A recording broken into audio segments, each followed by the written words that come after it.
think it was the picture of McCarrick as a young priest with the young boy, James. I think there was something so horrifying about that.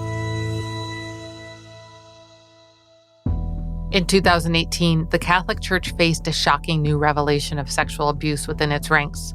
This time, the accused wasn't a troubled parish priest.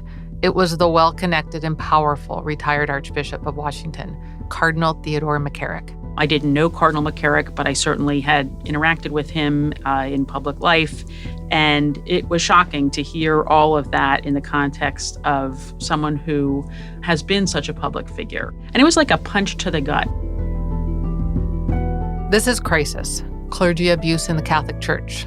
I'm your host, Carnal Lozoya.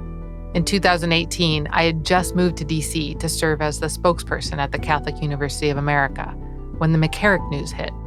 Other revelations from that summer plunged the church into another sex abuse crisis. You could sense anger and frustration from Catholics across the country. Everyone was asking, how are we still dealing with this problem? To answer this question, I teamed up with the Catholic Project, an initiative of Catholic University, to make a podcast.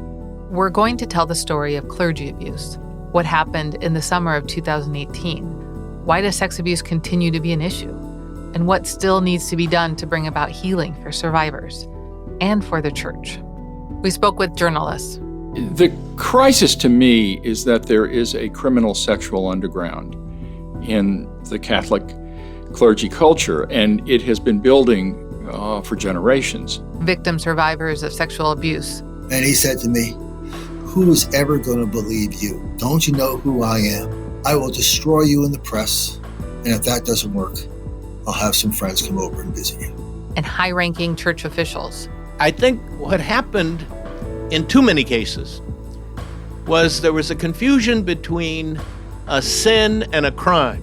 I think a number of bishops who may have reassigned saw the abuse of a child as a sin, and sins can be forgiven. But crimes have to be adjudicated, and there has to be consequences.